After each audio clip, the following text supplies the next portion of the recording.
మొదట అమెరికాలోని దక్షిణ ఫ్లోరిడా ప్రాంతంలో 1960లో ఈ నత్తల సంతతి విజృంభించింది. అప్పట్లోనే ఆ ప్రదేశంలో నత్తలను నిర్మూలించేందుకు 10 ఏళ్ల పాటు కఠిన చర్యలు తీసుకున్నారు. వీటి కోసం ఏకంగా $1,00,00,000 ఖర్చు చేయాల్సి వచ్చింది.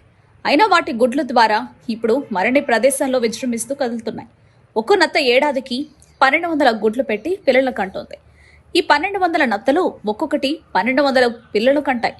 అంటే ఒక్క నత్త నుంచి 2 ఏళ్లలో 14.40 లక్షల నత్తలు పుడతాయన్నమాట.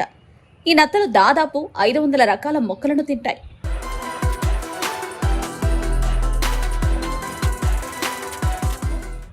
అందువల్ల ఈ నత్తలు ఉన్న చోట ఎటువంటి పంటైనా దెబ్బతినడం ఖాయం.